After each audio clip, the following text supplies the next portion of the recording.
Ay magandang gabi po sa inyong lahat. Pong lingkod, Sal TV page muli nagbabalik at muli tayong magre-reaction dito sa At bagamat ito ay short video lamang, pakitapos nyo po hanggang dulo, hindi naman po ito kahabaan, maiksi lamang.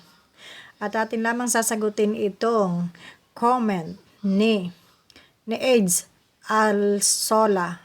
AIDS Alsola. Ati Kapodi, Ido po ito. Kung pwede lang po, wag na po nating sana gawing i-content ako at ang kabilang panig para po tumahimik na. Hayaan na lang natin sila po. Thank you. Sabi ni Eds, no, ni Boy Liblib, no, may mensahe siya patungkol dito kay Kapodi. Ngayon, ang masasabi ko dito, bakit ngayon ka lang, pwede ka naman palang magsaway. Pwede ka naman palang magsaway noon pa, bakit hindi mo sila sinaway ang Kapodi mo na yan na naghasik ng lagim dyan sa buong Kalingap at sumira ng reputasyon ng iba dahil sa katsismusahan ng babae na yan, no? So bakit ngayon mo lang yan ginawa, Edo?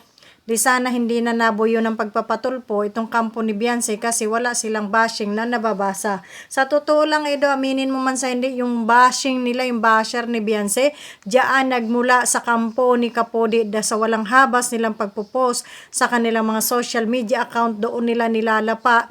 Kaya sila Dr. Love ay sagot ng sagot. Tapos si Dr. Love ang pinagkadiinan ninyo dito. Ito yung ginawa ninyong masama sa paningin ng tao na kung tutuusin, kasalanan nyo naman dyan sa kampo mo.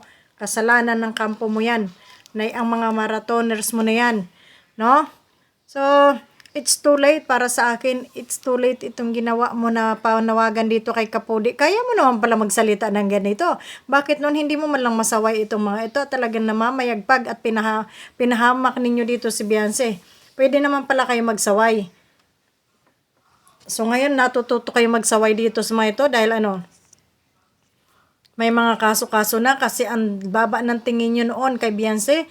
Nakala nyo walang kakayanan yung batang umalma, almahan kayo dahil nga sa katwiran na iyan ay beneficiary nyo lamang, natutulungan nyo lamang kay ganun ganito. So akala nyo siguro wala nang hindi na makakaramdam, hindi na lang papalag, mananahimik na lang gaya ng payo dyan ng iba na kung sila daw ang natulungan ay mananahimik na lamang sila. Sila yun. Iba-iba kasi naman ang ng tao, no?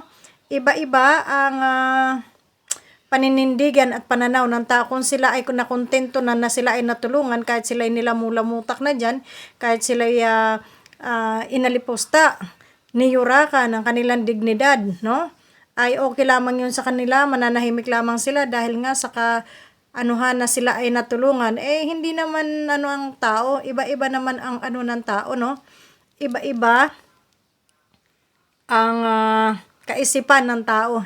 Hindi nyo kayang manipulahin dahil lamang sa kayo ay tumulong sa kanila, dahil lamang sa napabahayan nyo sila, dahil lamang sa nabigyan nyo sila ng material na bagay, ay akala ninyo ay luluhuran na kayo. So doon kayo nagkamali, no? Don't underestimate, no, sa tao. Kasi in-underestimate nyo na sila dahil akala nyo ay walang kakayanan yung mga taong yun at tingin nyo ay mga mangmang. Yan ang mahirap sa inyo, no?